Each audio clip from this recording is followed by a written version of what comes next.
अस्सलाम वालेकुम। आज एक मकसूद है दोस्तों, आज हम बात करेंगे कि एमक्यूएम के कॉलेशंस पे और जो कराची में बलदियाती इलेक्शन होने जा रहे हैं उस पे बात करने से पहले दोस्तों से गुजारिश है कि वो मेरे इस चैनल को अगर सब्सक्राइब करेंगे तो आपकी थोड़ी सी हमारी करीब बनेगी।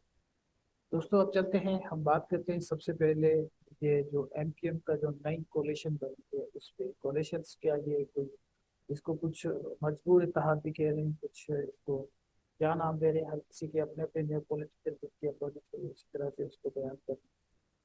लेकिन मैं इस लीला की जो स्टार्ट और शुरुआत करना चाहता हूँ वो अनवर मकसूद, इसने रिसेंटली हमारे कराची के एक उसमें खिताब करते हुए कहा, एक प्रोग्राम में उसने कहा कि अ, जो इस पूरे मुल्क में जो डायरेक्टर है वो पंजाब है। अब जाहिर सी बात है ये मीडिया का तो है, और ये ऐसी तो बात है नहीं कि आपके अब तो बेडरूम की बातें भी पब्लिक हो जाती हैं, तो ये पॉलिटिकल इंजीनियरिंग कभी भी छुप नहीं सकती। हालांकि पहले भी जो हुआ था वो भी लोगों ने उनका बरमला फिर इजहार भी किया, और जियाउल साहब ने मुल्क में सिंध हमारी में उन्होंने एमकेएम को बनाया, उनको ताकत दी और उनको असला दिया और उनको अनलिस्ट कराची में छोड़ा कि आप जो है वो कराची में ये काम करें। तो उसका बल्कि बहुत सारे, अगर आप हिस्ट्री के स्टूडेंट थे, हिस्ट्री पढ़ते हैं, तो आपको उसकी तारीख और मैनिफेस्टेशन आपको कराची में भी तो जो पास्ट हमारा रिसेंट है उसमें भी आपको मिलते हैं। अब देखें, ये वो लोग हैं जिनका रिकॉर्ड मौजूद है। आप देखें ये जो डॉक्टर साहब हैं, जो एमपीएमपी के जो वो, और इसके अलावा दूसरे लोग, ये मुस्तफ़ा कमाल साहब हैं, इनके लिए ये एक दूसरे के लिए कहते रहे कि वो राह के एजेंट है। राह से डॉक्टर खालिद मकबूल वाले उसका नाम है।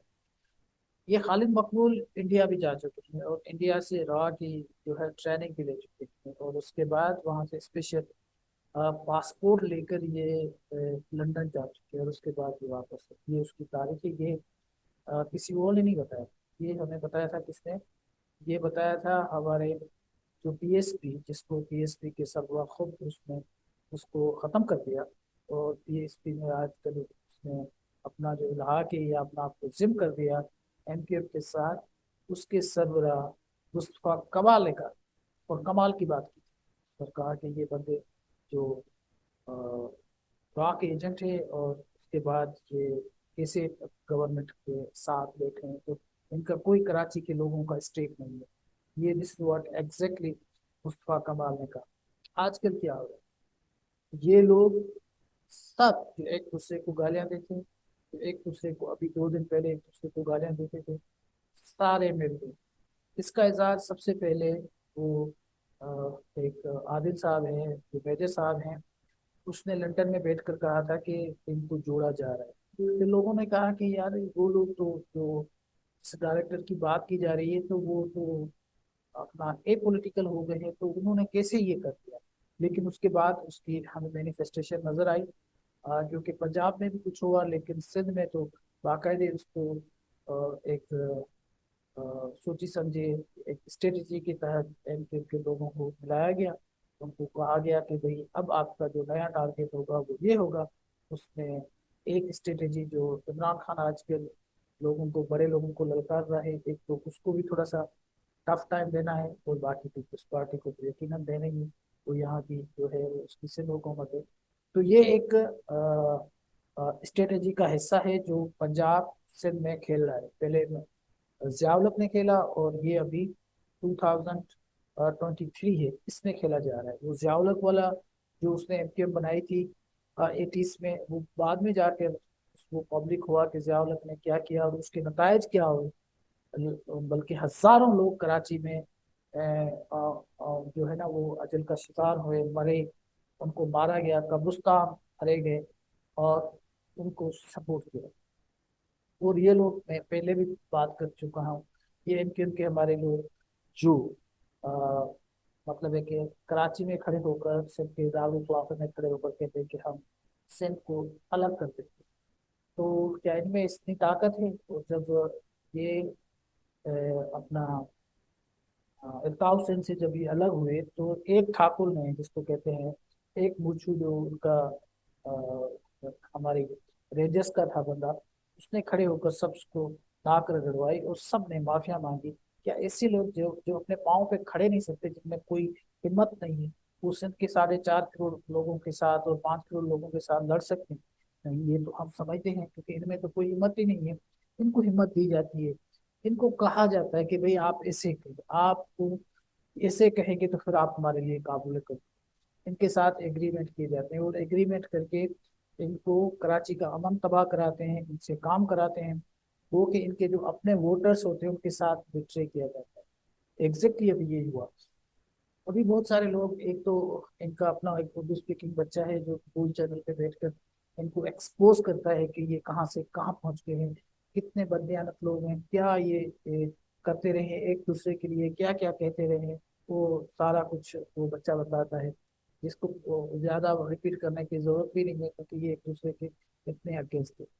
दूसरी बात वो ये कि जो अभी जो इस तरफ अभी जो इसको उनको जो टारगेट दिया जा रहा है, वो इसको बहुत ज्यादा, जो हमारे डायरेक्टर्स हैं सो कॉल्ड, वो कहते हैं कि हम ये पॉलिटिकल हो गए हैं और हम अब कोई पॉलिटिकल इंजीनियरिंग नहीं करेंगे। ये उसका भी नतीजा है। लेकिन बात एक करते हैं, काम दूसरा करते हैं। और मैं एक क्रेडिट इल्ताफ भाई को देना चाहूँ। इल्ताफ भाई जब उनके रीच में था, जब उनके पास उनको ऑपरेट कर सकते थे, तब तक इल्ताफ भाई की जो हमारे डायरेक्टर्स थे उनके लिए वो काबुल कबूल था।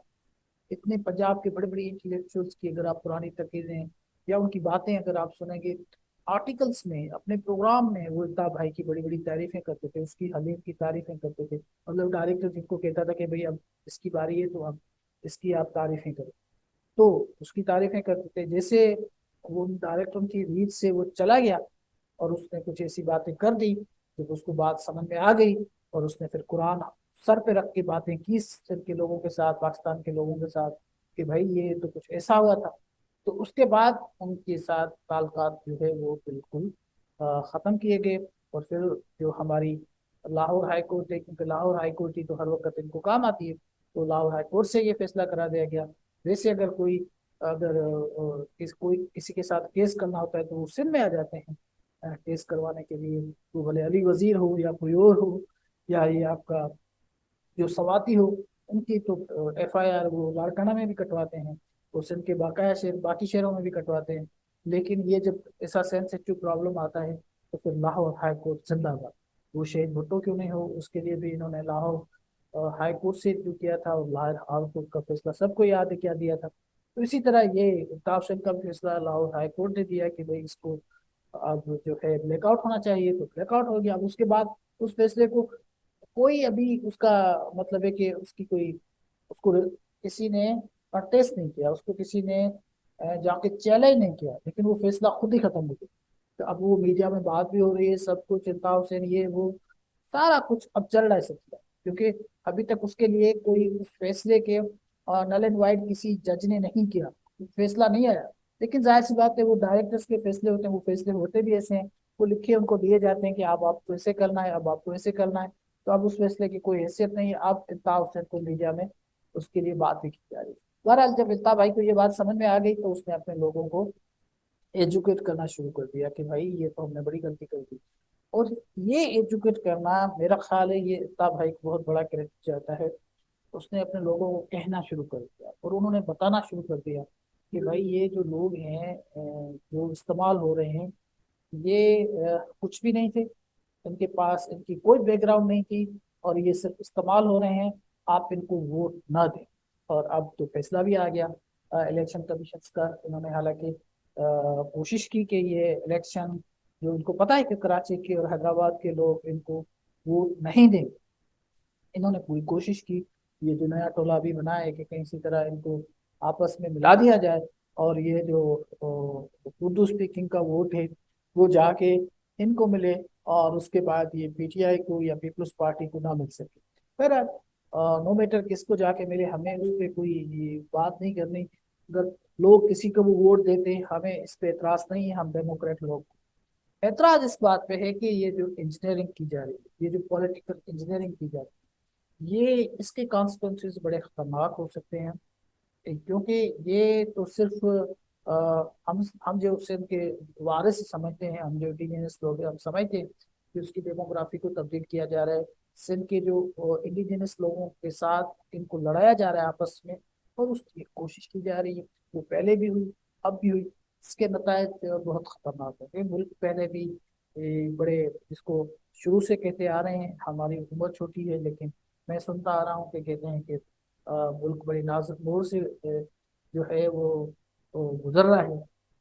और हमने ये भी सुना, कुछ लोगों ने सोशल मीडिया पे लिखा कि बांग्लादेश जो है वो इस नाजुक दौर से जो है ना वो गुजर के अब उनका अच्छे हालात हो गए। तो मुझे नहीं पता इस मुल्क का क्या हो, लेकिन एक बात तय है, जिस तरह इस मुल्क को चलाया जा रहा है और जिस तरह पॉलिटिकल इंजीनियरिंग की जा रही है, और उससे कोई लेसन पिछले वालों से भी नहीं सीखा जा रहा। ऐसे तो जैसे वो कहते हैं ना, कोई परचून की दुकान भी बनिया नहीं चला, इस तरह इस मुल्क को चलाया जा रहा है।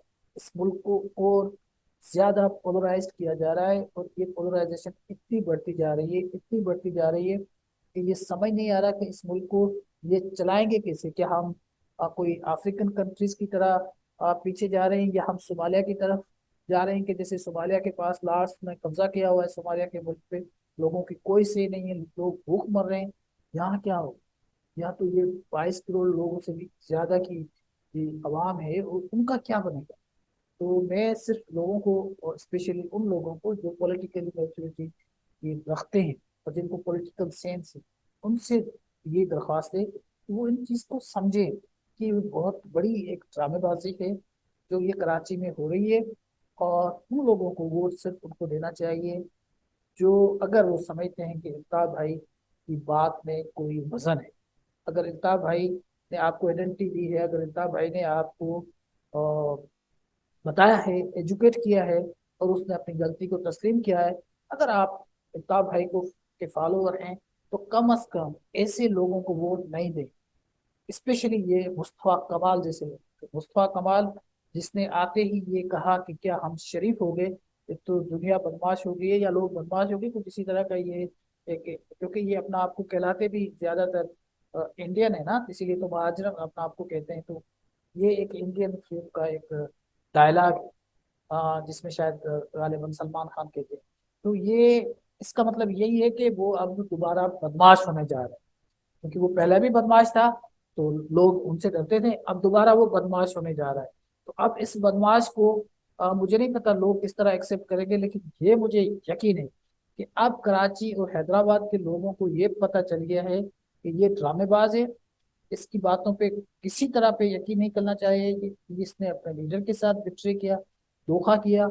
अपने, जिनके पास कुछ नहीं था, आज उनके पास बड़े बड़े महल है, बड़े बड़े बैंगलोज है, शहर में रहता है, और पता नहीं क्या क्या इनके पास है, बड़ी बड़ी गाड़ियां हैं।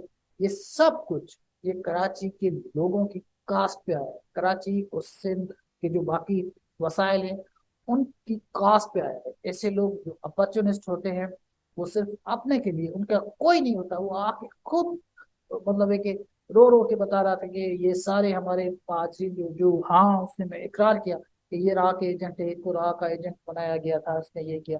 अब वो ही बंदा राह के एजेंट के साथ बैठ के बातें कर रहा है कि हम जो शरीफ हुए तो दुनिया हमारे खिलाफ हुई, हम शरीफ नहीं होना चाहते। इन बदमाशों का कराची के लोगों को मुकाबला करना है। अगर उर्दू स्पीकिंग भाई वाकई इफ्ता भाई को फॉलो करते हैं, तो कम अज कम ऐसे लोगों को जो यूज होते हैं, इस्तेमाल होते हैं अपनी मफाद के खातिर, पर्सनल इंटरेस्ट के लिए, उनका कभी साथ नहीं दिया।